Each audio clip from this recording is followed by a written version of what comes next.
वैसे तो भारत में आपको सैकड़ों किले और महल देखने के लिए मिल जाएंगे, लेकिन राजस्थान के जोधपुर शहर में बसा मेहरानगढ़ किला भारत के सबसे भव्य और विशाल किलों में से एक माना जाता है। 15वीं शताब्दी में राठौड़ वंश के सूर्यवंशी महाराजा राव जोधा द्वारा बनाए गए इस किले का हर भाग राजस्थानी कला और संस्कृति को बखूबी दर्शाता है। फिर चाहे वो जोधपुरी पत्थर का उपयोग करके हाथ से बनाए गए ये सुंदर झरोखे और जालियां हों, यहाँ के ये विशाल दरवाजे हों, या फिर यहाँ के ये खूबसूरत महल। यहाँ बने शीश महल में अगर एक मोमबत्ती भी जलाई जाती थी तो ऐसा उजाला हो जाता था कि मानो यहाँ पर हजारों मोमबत्तियां जलाई गई हों। 18वीं शताब्दी में बनाए गए इस बेहद खूबसूरत फूल महल में कुल मिलाकर 29 किलो सोने का इस्तेमाल किया गया था, और यहाँ जो कांच लगे हैं वो खास तौर पर बेल्जियम से मंगाए गए थे। तो 400 फीट की ऊंचाई पर बना ये किला लगभग 10 किलोमीटर लंबी सुरक्षा दीवार से घिरा हुआ है, जिसकी ऊंचाई 20 से 50 फीट की है। इस फोर्ट के परिसर में 5 अलग अलग जगहों पर आपको पर्शियन व्हील यानी कि रहट सिस्टम भी देखने के लिए मिल जाएगा, जिसका उपयोग करके पुराने जमाने में यहाँ पर पानी चढ़ाया जाता था। इस किले में जोधपुर और जयपुर के बीच सन 1808 में हुए युद्ध के प्रमाण आज भी यहाँ के 1.5 कांगड़ा पोल और उसके पास की दीवार पर मौजूद हैं। इन सब चीजों के अलावा आपको इस किले में हाथियों के हौदे, बेशकीमती पालकियां, महाराजाओं के हुक्के और उनके बचपन के पालने, राइस पेपर पर बनाई गई पेंटिंग्स और युद्ध में इस्तेमाल किए जाने वाले विभिन्न प्रकार के अस्त्र शस्त्र भी देखने के लिए मिल जाएंगे। तो बताया जाता है कि इस मेहरानगढ़ किले को एक संत ने श्राप देकर ये कहा था कि इस जगह पर हमेशा पानी की कमी रहेगी, और इस श्राप की मार आज भी इसके आसपास के लोग झेल रहे हैं।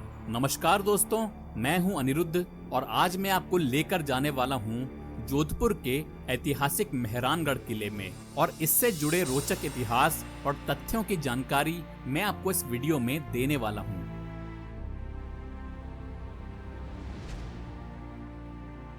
तो मेहरानगढ़ किला राजस्थान राज्य के जोधपुर शहर में स्थित है, जहां पर आप आसानी से हवाई या रेल यात्रा करके पहुंच सकते हैं, और राजस्थान में ही रहने वाले लोग जोधपुर तक बस की यात्रा करके भी आ सकते हैं। तो जोधपुर पहुंचकर आप कैब या ऑटो रिक्शा का इस्तेमाल करके मेहरानगढ़ किले तक का सफर पूरा कर सकते हैं। तो मैं इस किले तक अपने निजी वाहन से गया था, और आप देखेंगे कि किले तक पहुंचने के लिए यहाँ काफी अच्छा रास्ता बनाया गया है। तो इस किले में प्रवेश करने से पहले मैं आपको बताना चाहूंगा कि ये राठौड़ वंश के राजपूत राजाओं का किला है, और इसको सूरज का किला भी बोला जाता है। मेहरान शब्द की उत्पत्ति फारसी के मेहर शब्द से हुई थी, जिसका अर्थ होता है सूरज, और क्योंकि राठौड़ वंश के लोग सूर्यवंशी राजपूतों में आते हैं, इसलिए इस किले को मेहरानगढ़ किला कहा जाता है। जमीन से 400 फीट की ऊंचाई पर बसे और 1200 एकड़ के विशाल क्षेत्र में फैले हुए इस किले की नींव 15वें राठौड़ शासक राव जोधा ने सन 1459 में रखी थी। उसके बाद अगले 300 से 350 सालों तक उनके उत्तराधिकारी राजा लोग अपनी जरूरत के हिसाब से इस किले में निर्माण और सुधार कार्य करवाते रहे। तो ये है इस किले का मुख्य प्रवेश द्वार, जिसको कहा जाता है जयपोल यानी कि विक्ट्री गेट, और इसका निर्माण सन 1808 में महाराजा मान सिंह ने जयपुर के महाराजा जगत सिंह से हुए युद्ध में मिली जीत के उपलक्ष्य में करवाया था। आप देखेंगे कि इस दरवाजे के ऊपर बहुत ही सुंदर नक्काशी की गई है, और इसके दोनों तरफ में बने उस जमाने के ये चित्र इतने खूबसूरत हैं कि आप इनको देखते रह जाएंगे।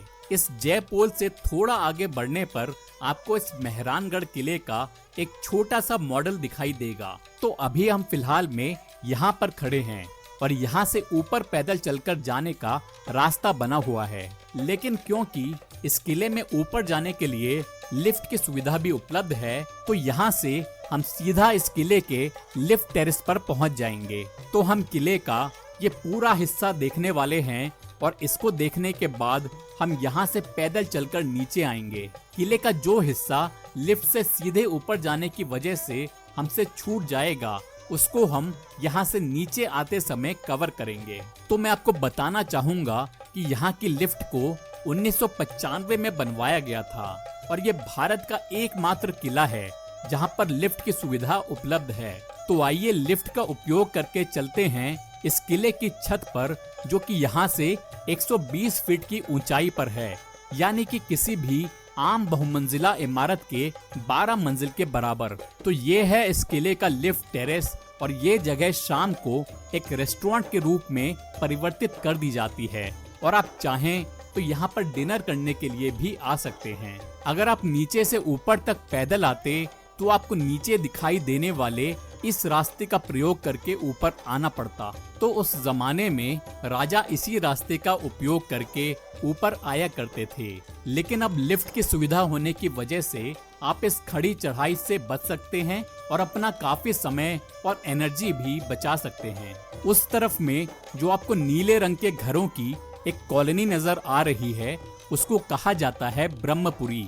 जब राव जोधा ने सन 1459 में इस किले का निर्माण कार्य शुरू करवाया था, तब उनके साथ यहाँ पर कुछ ब्राह्मण समाज के लोग भी आए थे और उन्हीं के लिए राव जोधा ने इस ब्रह्मपुरी नाम के इलाके को बसाया था। आप देखेंगे कि यहाँ के सारे घर नीले रंग से रंगे गए हैं, क्योंकि यहाँ बसे ब्राह्मण अपने घरों को सबसे अलग दर्शाना चाहते थे। इन घरों में नीले रंग होने के पीछे दो साइंटिफिक कारण भी हैं। पहला ये है कि नीला रंग इन घरों को गर्मियों में काफी ठंडा रखता है और दूसरा ये है कि ये एक इंसेक्ट रेपेलेंट यानी कि कीट निवारक के रूप में भी काम आता है। वहाँ पर आपको जो दीवार नजर आ रही है वो इस किले का परकोटा यानी कि सुरक्षा दीवार है, जो कि कुल मिलाकर 10 किलोमीटर के क्षेत्र में फैली हुई है और इसका निर्माण 19वें राठौड़ शासक राव मालदेव जी ने 16वीं शताब्दी में करवाया था। ये सामने की ओर जो आपको पहिया नजर आ रहा है, ये है पर्शियन व्हील यानी कि रहट। इसको बैलों की मदद से घुमाया जाता था और इसका इस्तेमाल करके यहाँ बने तालाब से पानी खींचकर ऊपर लाया जाता था। इस किले के परिसर में कुल मिलाकर ऐसे 5 पर्शियन व्हील बनाए गए थे, जिनमें से ये वाला सबसे ऊंचाई पर बनाया गया है।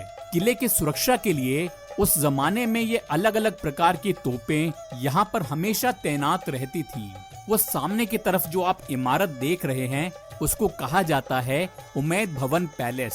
साल 1929 से लेकर 1944 के बीच में महाराजा उमैद सिंह द्वारा बनाया गया वो महल राठौड़ राजाओं के शाही निवास के रूप में जाना जाता है और वर्तमान समय के राजा गज सिंह और उनके परिवार के सदस्य उसी महल में रहते हैं। उस तरफ में जो आप इमारत देख रहे हैं उसको कहा जाता है जसवंत थड़ा। ये जसवंत थड़ा शाही परिवार के क्रेमेशन ग्राउंड यानी कि शमशान भूमि की तरह इस्तेमाल किया जाता है और आज भी शाही परिवार से जिनकी भी मृत्यु होती है उनका अंतिम संस्कार यहीं पर किया जाता है। तो आइए अब आगे चलते हैं और इस किले का बाकी हिस्सा देखते हैं। इस इमारत को कहा जाता है फतेह महल और यहाँ पर बने इस प्लेटफॉर्म पर बैठकर राजा अपनी खास मीटिंग्स किया करते थे। वर्तमान में जब भी राजा यहाँ आते हैं तो इस फतेह महल को आराम करने के लिए और भोजन ग्रहण करने के लिए इस्तेमाल किया करते हैं।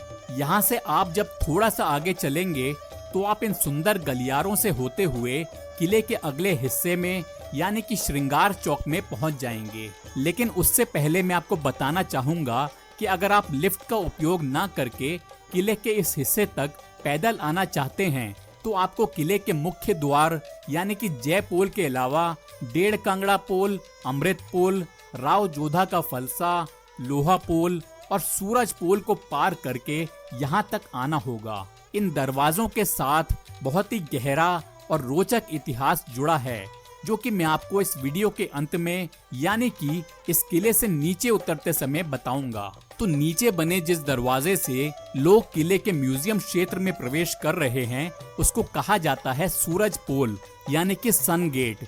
और इसको सूरज पोल इसलिए कहा जाता है क्योंकि सूर्य की रोशनी सबसे पहले इसी दरवाजे पर पड़ती है। तो हम अब प्रवेश कर रहे हैं किले के अगले हिस्से में जिसको कहा जाता है श्रृंगार चौक, और इसको कोरोनेशन कोर्टयार्ड के नाम से भी जाना जाता है।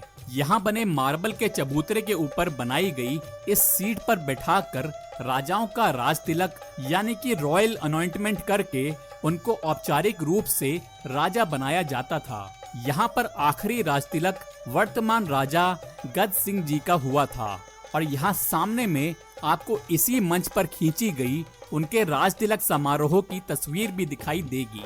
यहीं पर सबसे पहली तस्वीर में आप महाराजा गद सिंह के पिता महाराजा हनवंत सिंह के राज तिलक की तस्वीर भी देख पाएंगे। मैं आपको बताना चाहूँगा कि महाराजा हनवंत सिंह जी की मृत्यु एक हवाई दुर्घटना में हो गई थी, और इसी वजह से मात्र 4 साल की छोटी आयु में उनके बेटे गद सिंह का राज तिलक करके उनको जोधपुर का महाराजा बना दिया गया था। तो आप देखेंगे कि इस कोर्टयार्ड को लाल जोधपुरी बलुआ पत्थर यानी कि सैंडस्टोन का इस्तेमाल करके बनाया गया है, और यहाँ पर जो आपको जालियों और झरोखों के ऊपर खूबसूरत नक्काशी नजर आ रही है, ये सारी हाथ से बनाई गई है। इन झरोखों और जालियों को बनाने के 2 कारण होते थे। पहला ये था कि इनसे हवा अच्छे से आर पार हो जाया करती थी, यानी कि वेंटिलेशन अच्छी तरह से होता रहता था, और साथ ही साथ इनसे सूरज की रोशनी भी छन कर अंदर आ जाया करती थी। इनको बनाने का दूसरा और सबसे बड़ा कारण ये होता था कि इन जालियों के पीछे बैठकर रानियां इस चौक पर होने वाले कार्यक्रमों को देख सकती थी, लेकिन यहाँ से रानियों के चेहरे किसी को भी नजर नहीं आते थे। ऐसा इसलिए होता था क्योंकि उस समय में पर्दा प्रथा चलती थी और रानियों को यहाँ होने वाले कार्यक्रमों में आने की अनुमति नहीं होती थी। आइए अब आपको इस श्रृंगार चौक पर बने राजाओं के द्वारा युद्ध या शिकार में इस्तेमाल किए जाने वाले हाथी के हौदों का संग्रहालय दिखाता हूँ। जिन लोगों को नहीं पता, मैं बता देता हूँ कि हौदा हाथी की पीठ पर रखकर कसा जाने वाला एक आसन होता है, जिसके चारों तरफ रोक लगी रहती है और जिस पर पीठ टिकाने के लिए गद्दी लगाई जाती है। तो सबसे पहले ये जो हौदा आप देख रहे हैं, इसमें सामने की गद्दी पर राजा बैठते थे और पीछे वाली गद्दी पर उनका सेवक बैठा करता था। तो इस संग्रहालय में रखे गए सभी हौदों के ऊपर आपको इस तरह की शेर की आकृति बनी हुई दिखाई देगी। शेर को जंगल के राजा का दर्जा दिया जाता है। यही वजह है कि जोधपुर के राजा के लिए बनाए गए यहाँ रखे लगभग सभी हौदों पर शेर के इस शाही प्रतीक चिन्ह को बनाया जाता था। ये वाला हौदा काफी खास माना जाता है क्योंकि इसको मुगल बादशाह शाहजहां ने महाराजा जसवंत सिंह को उनके जन्म दिवस 26 दिसंबर 1657 के दिन उपहार में दिया था। लकड़ी से बनाए गए इस हौदे पर चांदी की पॉलिश की हुई नक्काशीदार परत चढ़ाई गई है और इसमें फूल पत्तियों की सुंदर नक्काशी भी की गई है। ये वाला हौदा यहाँ के सभी हौदों से अलग है क्योंकि ये रानियों के लिए इस्तेमाल किया जाता था। इसके ऊपर में आप देखेंगे कि मखमल की छतरी बनाई गई है और नीचे में इसमें गोल्ड प्लेटिंग भी की गई है। तो ये थे शाही परिवार के द्वारा उपयोग में लाए जाने वाले अलग अलग प्रकार के हौदे। तो आइए अब आपको लेकर चलता हूँ यहाँ बने पालकी खाने में। तो मध्यकाल में जब राजा और रानियां एक जगह से दूसरे जगह की यात्रा करते थे तो इन पालकियों में बैठकर जाया करते थे। यहाँ पर जो खुली हुई पालकी आपको दिखाई देंगी उनको राजा इस्तेमाल किया करते थे और बंद वाली पालकियों को रानियां इस्तेमाल किया करती थी। और क्योंकि उस समय में पर्दा प्रथा चलती थी तो रानियों को पुरुषों की नजर से बचाने के लिए उनको इन बंद पालकियों में ले जाया जाता था। एक खास बात यह है कि इन पालकियों को उठाने वाले सेवकों को चलने के लिए एक स्पेशल ट्रेनिंग दी जाती थी, जिसकी वजह से वो सभी एक लय में चला करते थे, जिससे कि इन पालकी के अंदर बैठे राजा या रानी को बिना झटके की एक आरामदायक सवारी मिलती थी। इस पालकी खाने के बाहर ही श्रृंगार चौक पर आप देखेंगे कि एक हुक्के को प्रदर्शित किया गया है। उस जमाने में जब राजा युद्ध के लिए जाते थे तो इस तरह के हुक्के में अफीम डालकर उसका इस्तेमाल भरपूर मात्रा में किया करते थे। तो अफीम के 3 फायदे होते थे। पहला ये कि ये उनको युद्ध लड़ने के लिए साहस देता था। दूसरा ये कि जख्मी होने की स्थिति में ये ब्लड क्लॉटिंग यानी कि खून को रोकने में मदद करता था। और तीसरा ये कि ये एक एनाल्जेसिक यानी कि पेन किलर की तरह भी काम किया करता था। तो श्रृंगार चौक के बाद पड़ता है इस किले का एक अहम भाग जिसको कहा जाता है दौलत खाना, जहां पर उस जमाने में राजा अपनी बेशकीमती दौलत को सुरक्षित रूप से रखा करते थे और जहां आज भी आपको बहुत कुछ देखने के लिए मिल जाएगा। लेकिन ये दौलत खाना देखने से पहले मैं आपको इस मेहरानगढ़ किले में बने कुछ बेहद खूबसूरत महल दिखाता हूँ, जिनकी सुंदरता देखकर आप चकित रह जाएंगे। यहाँ पर आप देखेंगे कि राजा महाराजाओं के समय के तंबू और कालीन दर्शाए गए हैं। तो राजा जब भी किसी युद्ध या शिकार के लिए कहीं भी जाते थे तो इस तरह के तंबू और कालीन उनके साथ ले जाए जाते थे और सही जगह देखकर राजा के लिए तंबू को जमीन में गड़वा कर कालीन को नीचे बिछवा दिया जाता था। यहाँ पर आप देखेंगे कि 18वीं शताब्दी में बनाई गई राजा की पोशाक दर्शाई गई है, जिसको कहा जाता है अंगरखा। तो ये है 17वीं शताब्दी में बनाया गया मेहरानगढ़ किले का खूबसूरत शीश महल। इस महल को महाराजा अजीत सिंह के बेडरूम के रूप में बनाया गया था, लेकिन उनके उत्तराधिकारी राजा इस महल को पूजा घर और ध्यान कक्ष यानी कि मेडिटेशन रूम की तरह इस्तेमाल करने लगे। यही वजह है कि इस कमरे में आपको अलग अलग देवी देवताओं के चित्र भी दिखाई देंगे। इस महल को चारों तरफ से रंग बिरंगे शीशों से सजाया गया है और जब भी यहाँ पर दिए और मोमबत्तियां जलाई जाती थी तो ये पूरा शीश महल रंग बिरंगी रोशनी से जगमगा उठता था। आइए अब आपको इस मेहरानगढ़ किले का सबसे खूबसूरत महल दिखाता हूँ, जिसको कहा जाता है फूल महल यानी कि पैलेस ऑफ फ्लावर्स। इस फूल महल को 18वीं शताब्दी में महाराजा अभय सिंह ने अपने मनोरंजन के लिए बनवाया था। यहाँ सामने में राजा बैठते थे और उनकी पसंदीदा नर्तकी उनके लिए यहाँ घंटों तक नृत्य किया करती थी। संगीतकार गाना बजाना करते थे और कवि अपनी कविताएं सुनाकर राजा का मनोरंजन किया करते थे।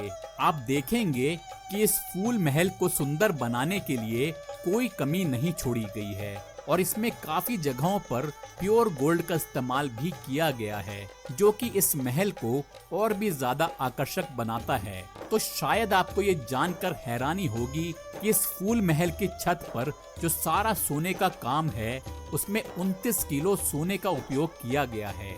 यहाँ पर जितने भी रंग बिरंगे ग्लास आपको नजर आ रहे हैं ये सभी बेल्जियम से मंगवाए गए थे। ऊपर की तरफ आप देखेंगे कि अलग अलग काल के राजाओं की तस्वीरें यहाँ बनाई गई हैं और उसके थोड़ा नीचे की तरफ विभिन्न प्रकार की सुंदर पेंटिंग्स भी यहाँ बनाई गई हैं। आइए अब आपको लेकर चलता हूँ इस किले के सबसे ऊपरी भाग में। तो अब हम इस किले के सबसे ऊपरी भाग में आ गए हैं और यहाँ से नजारा सच में देखने लायक है। तो अगर आपको फोटोज वगैरह खिंचवाना अच्छा लगता है तो इस जगह पर आकर आपको काफी अच्छा लगेगा। यहीं इसी मंजिल पर किले का आर्मरी सेक्शन यानी कि शस्त्रगार भी बनाया गया है, जिसमें आपको अलग अलग प्रकार की तलवारें, सुरक्षा कवच, कमर में छुपाए जाने वाले कटार, तरह तरह की बंदूकें, फरसे और कुल्हाड़ियां और शिकार करने के भाले भी देखने के लिए मिल जाएंगे। आइए अब आपको दिखाता हूँ इस किले का एक और खूबसूरत महल, जिसको कहा जाता है तखत विलास।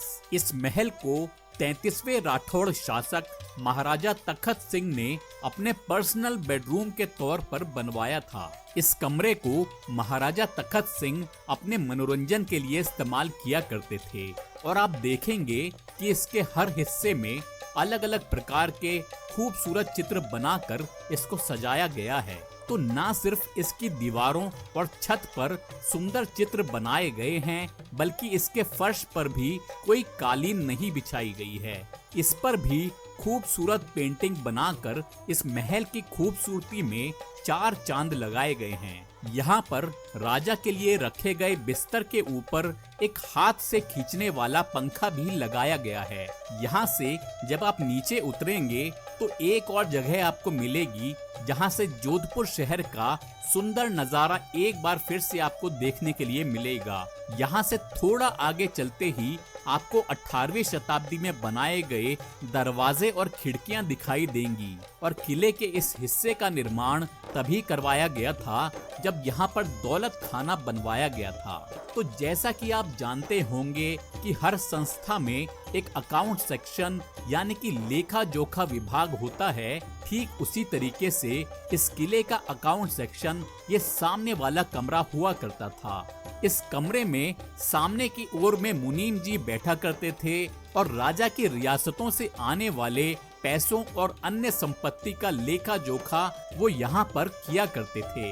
ये है इस किले का अगला हिस्सा जिसको कहा जाता है झांकी महल यानी कि पैलेस ऑफ ग्लिम्पसेस। तो इस महल में आकर बाईं ओर में बनी जालियों से रानियां दौलत खाना चौक पर होने वाले कार्यक्रमों को देख सकती थी और यहीं दाईं ओर में बनी जालियों से वो श्रृंगार चौक पर होने वाले कार्यक्रमों को भी देख सकती थी। तो मैंने आपको नीचे से भी ये जालियां दिखाई थी और बताया था कि इन जालियों से रानियां तो नीचे देख सकती थी, लेकिन ये जालियां इतनी बारीक बनाई गई हैं कि नीचे वाले किसी भी शख्स को रानियों के चेहरे नजर नहीं आते थे।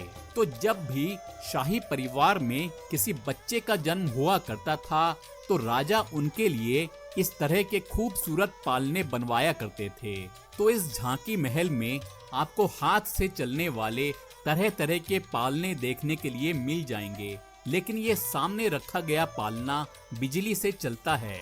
तो ये यहाँ का खास पालना है और इसको 1948 में जोधपुर के वर्तमान राजा गज सिंह के जन्म के समय में सरकारी संस्था PWD यानी कि लोक निर्माण विभाग ने शाही परिवार को गिफ्ट किया था। आइए अब आपको महल के अगले हिस्से में लेकर चलता हूँ जिसको कहा जाता है होली चौक। तो इस कोर्टयार्ड में शाही परिवार की महिलाएं यानी कि रानियां, पटरानियां और उनकी दासियां होली के त्योहार को धूमधाम से मनाया करती थी और इसी वजह से इसको होली चौक के नाम से जाना जाता है। इस चौक पर पुरुषों को आने की अनुमति नहीं हुआ करती थी और इसीलिए यहाँ के दरवाजों पर सुरक्षा के लिए पुरुष पहरेदारों की जगह किन्नर पहरेदार खड़े किए जाते थे। यहाँ आप देखेंगे कि इन लकड़ी के दरवाजों और इनके सामने बने इन आर्चनुमा डिजाइन वाले गेट्स को कितनी खूबसूरती से बनाया गया है और इनके बाहर में कितनी सुंदर कलाकारी की गई है। तो यहाँ पर भी आप देखेंगे कि इन सभी जालियों और झरोखों को बहुत ही सुंदर नक्काशी करके बनाया गया है। इस कोर्टयार्ड में संगमरमर का फर्श बनाया गया है और इसके बीच में जो उभरा हुआ प्लेटफॉर्म बना हुआ है इसको पूजा अर्चना करने के लिए इस्तेमाल में लाया जाता था। किले के इस भाग को कहा जाता है मोती महल और इसको दीवाने खास के नाम से भी जाना जाता है। इसी मोती महल में राजा अपने मंत्रियों के साथ बैठकर मीटिंग किया करते थे। तो इस सामने वाली जगह पर राजा बैठा करते थे और नीचे में उनके सामने रखी गई गद्दियों पर उनके मंत्री बैठा करते थे और उस तरफ में जो आपको 5 खिड़कियां नजर आ रही हैं उनके पीछे में सीक्रेट बालकनी बनाई गई हैं। तो इन खिड़कियों के पीछे बनी बालकनी में बैठकर रानियां यहाँ होने वाली खास बातों को सुना करती थी और उसके बाद वो राजा को अपनी सलाह भी दिया करती थी। इस मोती महल को भी अलग अलग रंगों के कांच का इस्तेमाल करके बहुत ही खूबसूरती से बनाया गया है और इसकी छत पर आपको सोने से किया गया सुंदर काम भी देखने के लिए मिल जाएगा। आइए अब चलते हैं इस किले में बने दौलत खाने की तरफ, जिसके बारे में मैंने आपको थोड़ी देर पहले श्रृंगार चौक के पास बताया था। तो इस चौक को कहा जाता है दौलत खाना चौक और उस जमाने में राजा महाराजाओं की जो भी दौलत हुआ करती थी जैसे कि सोना, चांदी, हीरे जवाहरात वगैरह, वो सारी की सारी सामने बने इस दौलत खाने में रखी जाती थी। इस दौलत खाने की सुरक्षा के लिए इसके बाहर में सैनिक तैनात करके रखे जाते थे और किसी को भी इसके अंदर जाने की अनुमति नहीं हुआ करती थी। तो आइए अब आपको इस दौलत खाने के अंदर लेकर चलता हूँ और राजा महाराजाओं की बहुमूल्य दौलत दिखाता हूँ। तो ये है इस दौलत खाने में रखा गया महाडोल। महा का मतलब होता है बड़ी और डोल का मतलब होता है पालकी। तो ये उस जमाने में उपयोग में लाई जाने वाली बड़ी पालकी यानी कि ग्रैंड पैलिंक्विन है। जोधपुर के तत्कालीन महाराजा अभय सिंह ने सन 1730 में जब गुजरात के मुगल गवर्नर बुलंद खान को हराया था, तब वो इस महाडोल को लूट कर यहाँ लाए थे। इस खूबसूरत महाडोल को मुगल और गुजराती दोनों ही शैलियों को मिलाकर प्योर गोल्ड से बनाया गया है। मैं बताना चाहूँगा कि राजा इसका इस्तेमाल केवल खास अवसरों पर ही किया करते थे, जैसे कि त्योहारों पर या फिर किसी दूसरी प्रजा के राजा से मिलने के लिए। इस बेशकीमती पालकी को हिंदी में पालकियों का महल और अंग्रेजी में पैलेस ऑफ पैलिंक्विन्स भी कहा जाता है। इस लकड़ी के स्ट्रक्चर को कहा जाता है तोरण। तो राजपूतों में जब शादियां होती हैं तो लड़की के घर के दरवाजे के ऊपर इस तोरण को लगाया जाता है। तो दूल्हा जब बारात लेकर दुल्हन के घर आता है तो अपनी तलवार से 7 बार इस तोरण को छूता है। उसके बाद ही दूल्हे को दुल्हन के घर में प्रवेश करने की अनुमति मिलती है। इसके बीच में आपको गणेश भगवान की एक आकृति दिखाई देगी, जो कि एक अच्छी शुरुआत के लिए बनाई जाती है। यहाँ पर कई सारी तलवारें भी रखी गई हैं और ये 2 धार वाली तलवार महाराजा अजीत सिंह के लिए वाटर स्टील का इस्तेमाल करके बनाई गई थी। इसके बगल वाली तलवार महाराजा अभय सिंह जी की है और इसके ठीक आगे तीसरे मुगल बादशाह अकबर की तलवार भी आपको देखने के लिए मिल जाएगी। पुराने समय में जब तेज गर्मी होती थी तब इस तरह की बैम्बू चिक को इत्र से गीला करके दरवाजों और खिड़कियों पर लटका दिया जाता था और जब गर्म हवा इस चिक में छिड़के गए इत्र से टकराकर अंदर आती थी तो इस किले का वातावरण खुशबूदार और ठंडा हो जाया करता था। यहाँ पर सबसे पहले ये कटार रखी गई है जिसको कमर में छुपा कर रखा जाता था। उसके बाद में जो ढाल रखी गई है वो प्योर लेदर से बनाई गई है। फिर आपको जो हेलमेट दिखाई दे रहा है ये सर के साथ नाक की भी सुरक्षा किया करता था। ये है अंकुश, जो कि हाथी को नियंत्रण में रखने के लिए महावत अपने साथ रखा करते थे और पीछे में उस जमाने की एक बंदूक भी रखी गई है।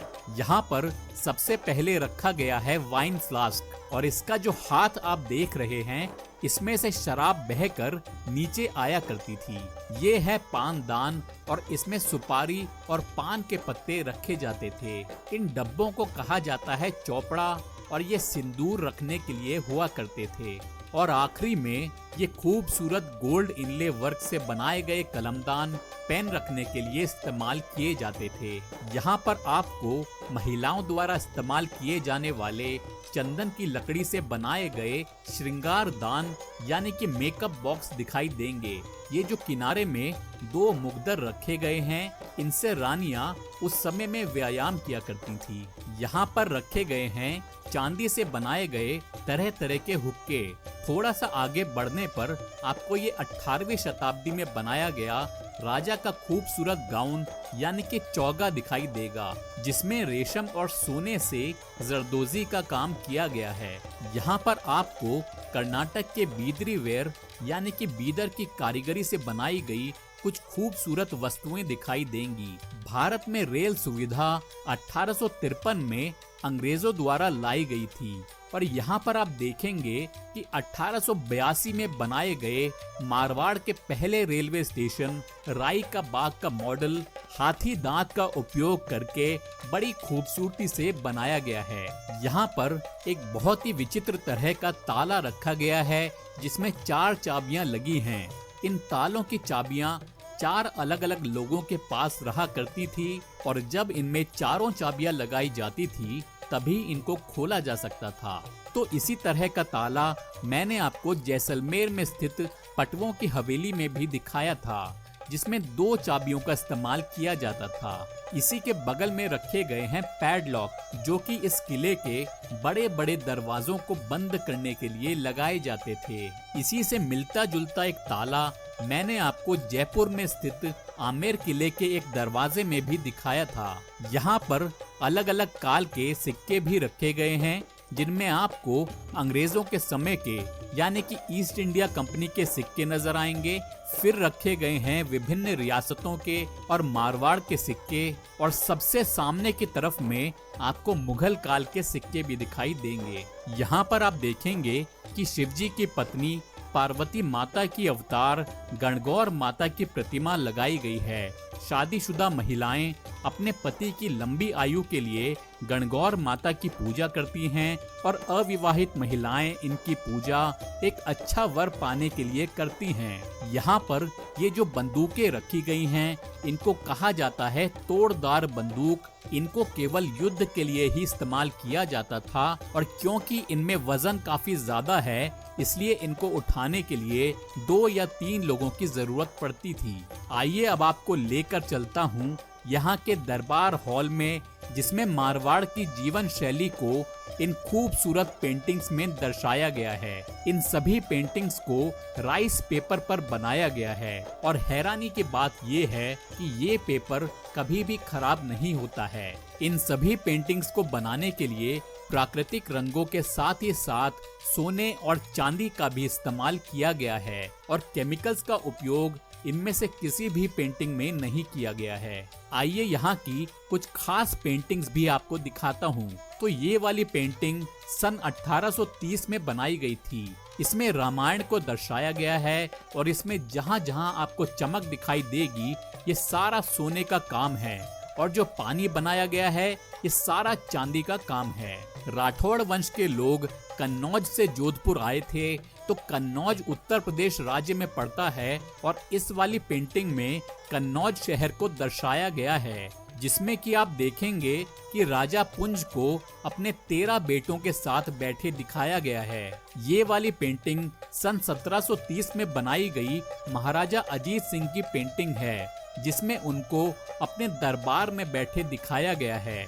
तो इसमें जो पीले रंग का चमकदार काम है वो सारा प्योर गोल्ड से किया गया है। इस वाली पेंटिंग में आप देखेंगे कि महाराजा मान सिंह को अपनी प्रजा के साथ होली खेलते हुए दर्शाया गया है। यहाँ पीछे में मेहरानगढ़ का किला भी साफ दिखाई दे रहा है। तो यहाँ पर ऐसे सोने चांदी और प्राकृतिक रंगों से बनी काफी सारी खूबसूरत पेंटिंग्स आपको देखने के लिए मिल जाएंगी। तो अब हम इस किले के एकदम निचले भाग में पहुंच गए हैं, जो है मोती महल के पास में ही बना हिस्सा, जिसको कहा जाता है जनानी ड्योढ़ी यानी कि फीमेल गेट। तो ये इस किले का सबसे पुराना भाग है, और इसका निर्माण कार्य सन 1459 में शुरू किया गया था। तो अभी हमने किले के अलग अलग हिस्से देखे, जिसमें से कोई 300 साल पुराने और कोई 400 साल पुराने थे, लेकिन ये हिस्सा 550 साल से भी ज्यादा पुराना है। तो मैं आपको बताना चाहूंगा कि किले के इस भाग में भी पुरुषों का प्रवेश पूरी तरह से वर्जित हुआ करता था। इस सामने वाले दरवाजे का उपयोग करके महिलाएं अंदर आया करती थी। यहाँ ऊपर में जो आपको आर्चेज नजर आ रहे हैं, इनमें से कई सारे आर्चेज नीचे गिर गए थे, तो इस वजह से यहाँ नए आर्चेज लगाए गए हैं, और मेंटेनेंस का काम अभी कुछ ही दिन पहले यहाँ पर खत्म किया गया है। तो चलते चलते मैं आपको बताना चाहूंगा कि इस किले में कई हिंदी मूवीज के सीन्स भी फिल्माए गए हैं, जैसे कि हम साथ साथ हैं, तेरे नाम, आवारापन, शुद्ध देसी रोमांस, ठग्स ऑफ हिंदुस्तान, और हॉलीवुड की द डार्क नाइट राइजेस जैसी और भी कई मशहूर फिल्मों की शूटिंग यहाँ पर की गई है। तो ये है सूरजपोल दरवाजा, जो मैंने आपको इस वीडियो की शुरुआत में श्रृंगार चौक से दिखाया था।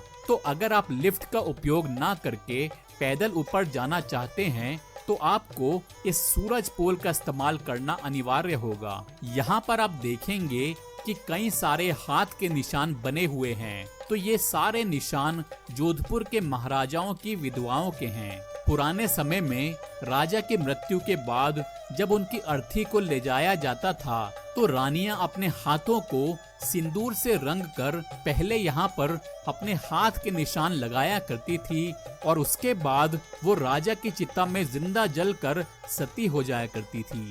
ये जो सामने वाला गेट है, इसको बोला जाता है लोहा पोल यानी कि आयरन गेट। ये लोहा पोल इस किले के शाही महल में प्रवेश करने से पहले आखिरी दरवाजा पड़ता है। इसलिए आप देखेंगे कि इसको सुरक्षा की दृष्टि से इस तरह से बनाया गया था कि अगर कोई भी दुश्मन तेजी से यहाँ तक पहुँच भी जाए तो उसको अचानक से यहाँ इस तीव्र मोड़ का सामना करके रुकना पड़ जाए। तो इस तीव्र मोड़ पर बने लोहा पोल को दुश्मन के तेज गति वाले आक्रमण पर नियंत्रण पाने के लिए बनाया गया था। इस गेट पर बनी जो कीलें आपको दिखाई दे रही हैं, इनको इसलिए बनाया जाता था जिससे कि जब दुश्मन के हाथी इन दरवाजों को तोड़ने के लिए इनमें टक्कर मारें तो ये उनकी खाल में घुस जाएं और दर्द की वजह से हाथी पीछे हट जाएं। तो ये उस समय में एंटी एलिफेंट गेट्स हुआ करते थे जिनकी वजह से दुश्मन हमले की कोशिश में विफल हो जाया करते थे। आइए अब आपको बताता हूँ कि इस किले को एक शापित किला क्यों कहा जाता है। तो मैं आपको ये बताना चाहूँगा कि जोधपुर में आने से पहले राठौड़ वंश के राजा मंडोर से राज किया करते थे, जो कि जोधपुर से 16 किलोमीटर की दूरी पर है। जमीन से नजदीक होने की वजह से राव जोधा को मंडोर एक सुरक्षित स्थान नहीं लगता था। तो राव जोधा एक ऊंचाई पर बने सुरक्षित स्थान की खोज करते करते जब इस पहाड़ी पर पहुंचे तो उनको ये जगह काफी सुरक्षित लगी, जिसके बाद उन्होंने इस पहाड़ी पर अपना किला बनाने का निर्णय लिया। उन दिनों इस पहाड़ी का नाम भाकुर चिड़िया हुआ करता था और यहाँ के एकमात्र निवासी चिड़ियानाथ जी नाम के एक संत हुआ करते थे, जिनको यहाँ के स्थानीय लोग काफी मानते थे। जब राव जोधा यहाँ पर किले की शुरुआत करने आए तो चिड़ियानाथ जी यहाँ पर ध्यान में व्यस्त थे।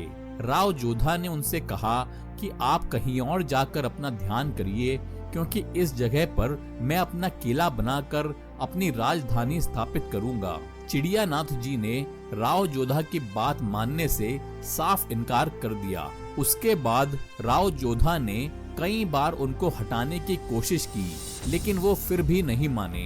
अंत में राव जोधा ने देशनोक की करणी माता की मदद से चिड़ियानाथ जी को इस पहाड़ी से हटा दिया। इस बात से चिड़ियानाथ जी बहुत क्रोधित हुए और उन्होंने राव जोधा को श्राप दिया कि आपका किला हमेशा पानी की कमी का सामना करेगा। मारवाड़ क्षेत्र पहले से ही पानी की कमी से ग्रस्त था, इसलिए राव जोधा ने इसका हल निकालने के लिए देवताओं से पूछा कि इस श्राप के प्रभाव को कम करने के लिए मैं क्या करूं। उसके बाद देवताओं ने उनको सलाह दी कि अगर आप इस किले की नींव में किसी जिंदा इंसान की बलि देते हैं तो इस श्राप का प्रभाव थोड़ा कम हो जाएगा, लेकिन बलि देने वाले इंसान की अपनी इच्छा भी इसमें होनी चाहिए। उसके बाद राजा राम मेघवाल नाम के एक इंसान ने इस किले की नींव में अपनी इच्छा से अपनी बलि दी और उनको यहाँ पर जिंदा दफना दिया गया। इसी वजह से आपको यहाँ पर उनकी याद में बनाया गया ये शिलालेख भी दिखाई देगा। मृत्यु से पहले राजा राम मेघवाल को वचन दिया गया था कि उनका बलिदान व्यर्थ नहीं जाएगा और राठौड़ वंश के राजा हमेशा उनके परिवार का ख्याल रखेंगे। उनके परिवार को जोधपुर में जमीन भी दी गई थी और आज भी उनके वंशज सूर सागर के पास राजबाग में रहते हैं। तो उस जमाने में किले की नींव इसी जगह पर रखी गई थी और इसी वजह से यहाँ पर आपको राव जोधा का फलसा लिखा हुआ भी दिखाई देगा, जिसका मतलब होता है राव जोधा गेट। तो इस सामने वाले दरवाजे को कहा जाता है अमृत पोल और यहाँ से थोड़ा सा आगे चलते ही आप इस किले के अगले दरवाजे पर पहुंच जाएंगे, जिसको कहा जाता है डेढ़ कांगड़ा पोल। इस दरवाजे के पास की दीवार पर आपको जो निशान दिखाई दे रहे हैं, इनके पीछे की एक कहानी है। तो 19वीं शताब्दी की शुरुआत में जब उदयपुर के महाराणा अपनी बेटी राजकुमारी कृष्ण कुमारी के लिए एक वर की तलाश कर रहे थे, तब किसी ने उनको बताया कि आपकी बेटी के लिए जोधपुर के महाराजा भीम सिंह का रिश्ता बिल्कुल सही रहेगा। उसके बाद दोनों परिवार की सहमति से कृष्ण कुमारी और महाराजा भीम सिंह का रिश्ता तय कर दिया गया, लेकिन दुर्भाग्यवश शादी से पहले ही सन 1803 में महाराजा भीम सिंह की मृत्यु हो गई। रीति के अनुसार राजकुमारी की शादी महाराजा भीम सिंह के उत्तराधिकारी राजा मान सिंह के साथ की जानी चाहिए थी, लेकिन उदयपुर के महाराणा ने अपनी बेटी की शादी जयपुर के महाराजा जगत सिंह के साथ तय कर दी। इस बात के बारे में पता लगते ही जोधपुर के महाराजा मान सिंह बहुत क्रोधित हुए और जब जयपुर का कारवां शादी के लिए उदयपुर जा रहा था तो मान सिंह ने उस पर हमला कर दिया। उसके बाद सन 1808 में जयपुर के राजा जगत सिंह ने जोधपुर पर हमला करके पूरे जोधपुर शहर पर कब्जा कर लिया और वो युद्ध 6 महीनों तक चला, लेकिन वो इस किले पर तब भी अपना कब्जा नहीं जमा पाए। तो उन्होंने इस किले के पास की एक पहाड़ी पर तोप लगाकर यहाँ पर कई गोले दागे और इस दीवार पर जितने भी निशान आपको नजर आ रहे हैं वो सभी उसी युद्ध के समय के हैं। तो आखिरकार उस युद्ध में जोधपुर की जीत हुई थी और इसी जीत के उपलक्ष्य में महाराजा मान सिंह ने वो गेट बनवाया था जो कि इस किले में प्रवेश करते समय सबसे पहले आपको दिखाई देगा, जिसको कहा जाता है जयपोल यानी कि विक्ट्री गेट। तो सन 1808 में जब जोधपुर और जयपुर की लड़ाई चल रही थी तो महाराजा मान सिंह की सेना में एक सेनापति थे जिनका नाम था भूरे खां। बताया जाता है कि इस लड़ाई में भूरे खां ने भारी मात्रा में जयपुर के सैनिकों को मारा था और इसीलिए जोधपुर की जीत में इनका बहुत बड़ा योगदान माना जाता है। तो सेनापति भूरे खां की मृत्यु के बाद राजा ने उनको इस किले में जगह देने के लिए खास तौर पर इस मजार का निर्माण करवाया था। तो ये था जोधपुर का ऐतिहासिक मेहरानगढ़ किला और इससे जुड़ा रोचक इतिहास। अगर आप चाहते हैं कि मैं किसी खास इमारत का वीडियो आपके लिए बनाऊं तो उस जगह का नाम नीचे कमेंट करके जरूर बताइएगा। अगर आपको मेरा ये वीडियो पसंद आया और आपको मेरे साथ ये किला घूमकर अच्छा लगा तो इस वीडियो को लाइक और शेयर करना मत भूलिएगा, जिससे कि मुझे ऐसी ही और वीडियोस बनाने की प्रेरणा मिलती रहे। और अगर आप मेरे चैनल पर नए हैं तो इसको सब्सक्राइब जरूर कर लीजिएगा। आपका बहुत बहुत धन्यवाद। आपका दिन शुभ रहे।